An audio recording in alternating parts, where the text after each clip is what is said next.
క్రాంతి బచ్చన్ గారు కూడా యాడ్ అయ్యారు, వారితో మాట్లాడదాం. హలో అండి. Hello sir. సార్ అంటే దేశీయ స్టాక్ మార్కెట్ల పయనం ఎటు? మార్కెట్ యొక్క మూడ్ కనుక చూస్తే extreme pessimism and extreme exuberance, optimism మధ్య ఈ పెండ్లం అనేది స్వింగ్ అవుతుంది మేడం. మనం గత 15 days బ్యాక్ కనుక చూసినట్లయితే ఇంకేముంది, మార్కెట్లన్నీ కుప్పకూలిపోయినాయని హెడ్లైన్స్ చూస్తూ వచ్చాం. ఇంకేముంది, స్టాక్ మార్కెట్లు షాక్ మార్కెట్లు అన్నట్లుగా హెడ్లైన్స్ ఉన్నాయి. సో ఒక 15 days లోనే ఎస్పెషల్లీ లాస్ట్ 10 ట్రేడింగ్ సెషన్స్ కనుక చూసినట్లయితే మార్కెట్స్ కంప్లీట్ రివర్సల్ చూసాం. ఒకసారి నిఫ్టీ 22,000 లెవెల్ దగ్గర మార్కెట్స్ కంప్లీట్ గా బోటమ్ అవుట్ అయినాయి. నెక్స్ట్ అగైన్ కనుక చూసినట్లయితే మనకి దీనికి మెయిన్ రీజన్ కనుక చూస్తే foreign portfolio investors continuous cell of అనేది కంటిన్యూ అయింది. అందువల్ల మార్కెట్స్ 22,000 లెవెల్ కి చేరువుగా వచ్చినాయి. ఆ టైంలో కనుక చూసినట్లయితే ఇంకేముంది, స్టాక్ మార్కెట్స్ లో అందరూ సెల్ చేసుకుని వెళ్ళిపోండి అని మార్కెట్ లో కామెంటరీ ఇదంతా వస్తూ ఉండేది.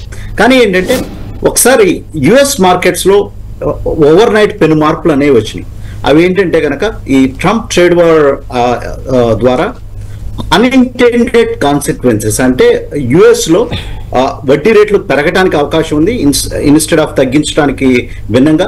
యుఎస్ లో ఇన్ఫ్లేషనరీ వర్రీస్ బాగా ఎక్కువ అవుతున్నాయి అనే అన్సర్టనిటీతో ప్రస్తుతం all of a sudden the global markets focus అంతా ఎమర్జింగ్ మార్కెట్స్ మీద చుట్టం జరిగింది. అది చైనా కావచ్చు, లేకపోతే చైనాకి అదర్ బెస్ట్ ఆల్టర్నేటివ్ వచ్చేసేసి ఇండియన్ మార్కెట్స్ అనమాట. అందువల్ల ఫారెన్ పోర్ట్ఫోలియో ఇన్వెస్టర్స్ యొక్క సెల్లింగ్ తగ్గింది. మార్కెట్ ఓవర్ సోల్డ్ జోన్ లో ఉన్నాయి 22,000 రేంజ్ లో. సో ఒకసారి ఈ short recovery, foreign portfolio investors net selling లో నుంచి నెట్ బయింగ్ లోకి రావడంతో మార్కెట్స్ లో ఊవెత్తున బయింగ్ ఇంట్రెస్ట్ అనేది ఎమర్జ్ అయింది అనమాట. దానికి ప్రధాన కారణంగా అయితే ఈ కారణాన్ని చూడొచ్చు. నెక్స్ట్ ఏంటంటే ఓవరాల్ గా మన ఇండియన్ మ్యాక్రోస్ కనుక చూస్తే they are looking very strong అనమాట. మన ట్యాక్స్ రెవెన్యూస్ కనుక చూస్తే చాలా స్ట్రాంగ్ గా ఉన్నాయి. Next one more thing, Indian markets మీద ఫోకస్ పెరగడానికి కారణం ఏంటంటే ఇండియాలో ఇన్ఫ్లేషన్ కూల్ ఆఫ్ అవుతుంది. ఒకటి, జీడిపి అనేది స్ట్రాంగ్ గా వచ్చింది లాస్ట్ క్వార్టర్ కి. నెక్స్ట్ వచ్చేసేసి ఇన్ఫ్లేషన్ కూల్ ఆఫ్ అవుతుంది.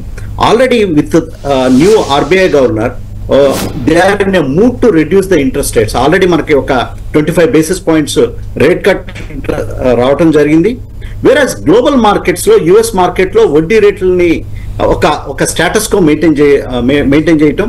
నెక్స్ట్ మన ఇండియన్ మార్కెట్స్ లో కనుక చూస్తే completely mood is we can reduce the interest rates అన్నట్లుగానే మార్కెట్ ఆ రేట్ డిస్కౌంటింగ్ సైకిల్ ని ప్రస్తుతం డిస్కౌంట్ చేస్తుంది. సో వీటన్నిటి దృష్ట్యా ఇండియన్ మార్కెట్ లో చాలా స్ట్రాంగ్ లిక్విడిటీ ఉంది. ప్రధానంగా చూసినట్లయితే Indians we are the net good savers. So ఆ లిక్విడిటీ అనేది, ఆ గష్ ఆఫ్ లిక్విడిటీ అనేది ప్రస్తుతం ఈక్విటీ మార్కెట్ లోకి వస్తుంది. సో వీటన్నిటి దృష్ట్యా ఇండియన్ మార్కెట్స్ బహుశా మనం ప్రీవియస్ హైకి చేరినప్పటికీ ప్రస్తుతం అయితే మార్కెట్ యొక్క లాస్ట్ 15-20 days లో 1.5 month లో ఏదైతే లాసెస్ కంటిన్యూస్ గా ఇంకర్ అయినాయో ఆ రేంజ్ ని తప్పించుకుని మార్కెట్స్ ఒక స్టేబుల్ రేంజ్ లో రావడం జరిగింది. ఒకసారి 22,500 నిఫ్టీ రాగానే ఫ్యూ డేస్ లో with in less than 5-6 sessions లోనే వేర్ అబౌవ్ 23,000 లెవెల్ అనమాట. 23,000 లెవెల్ మనం రిపీటెడ్ గా చెప్తూ ఉన్నాం. 23,000 లెవెల్ అనేది ఇట్స్ ఎ సెంటిమెంటల్ జోన్. ఒక పాజిటివ్ సెంటిమెంట్ అనేది మార్కెట్ లో తీసుకొచ్చింది నిఫ్టీకి. ఒకసారి 23,000 లెవెల్ కనుక వచ్చిన తర్వాత మార్కెట్ లో ఏదైతే షార్ట్స్ అనేవి బిల్డప్ అయి ఉన్నాయో ఆ షార్ట్స్ అన్ని కవర్ చేయడం జరిగింది. సో లాస్ట్ ఫ్యూ డేస్ కనుక చూస్తే మనం షార్ట్ కవరింగ్ ర్యాలీ అనేది చూసి markets now at comfortably above at 23,500 పైన ప్రస్తుతం ఉండటంతో మార్కెట్స్ లో ఒక రెన్యూడ్ ఎగ్జూబరెన్స్ అనేది రావటం చూసాం. Next, time and again Indian markets are proven that they are resilient and resurgent markets. Indian markets లో ఎప్పుడైతే డిప్ వస్తుందో మంచి అవకాశం. లాస్ట్ మనం 1 month బ్యాక్ కనుక చూసినట్లయితే మార్కెట్ లో ఎంతో ఫియర్ ఉంది. బట్ ఆ టైంలో ఒక బ్రేవ్ హార్ట్ తో ఇన్వెస్ట్ చేసినటువంటి ఇన్వెస్టర్స్ దే గెయిన్డ్. ఇటువంటి మార్కెట్ లో 10-15%, 20% రిటర్న్స్ అనేవి చాలా హ్యూమంగస్ గెయిన్స్ కింద చూడాలి. వేరే సేమ్ టైంలో యుఎస్ మార్కెట్లు ఫ్లాటిష్ నెగిటివ్ ట్రెండ్ లో క్లోజ్ అవడం మనం చూస్తున్నాం.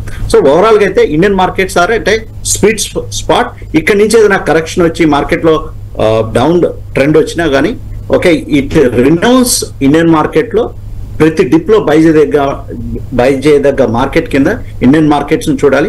మనకి మీడియం టు షార్ట్ టర్మ్ లో కొంచెం చైనా నుంచి కొంచెం కాంపిటీషన్ వస్తుంది. ఎందుకంటే చైనా హిస్టారికల్ వాల్యూ యావరేజెస్ కానీ నెక్స్ట్ వచ్చేసేసి ఫండ్ మేనేజర్స్ యొక్క activity medium to short term లో కొంచెం చైనా మనల్ని మార్కెట్స్ రూపంలో కొంచెం అవుట్ బీట్ చేస్తున్నాయి. కానీ ఏంటంటే లాంగ్ టర్మ్ ట్రెండ్ వచ్చేసేసి లాంగ్ టర్మ్ మనీ అంతా ఇండియాలోకే రావడానికి ట్రై చేస్తుంది టాక్టికల్ గా మార్కెట్ ని కనుక చూసినట్లయితే.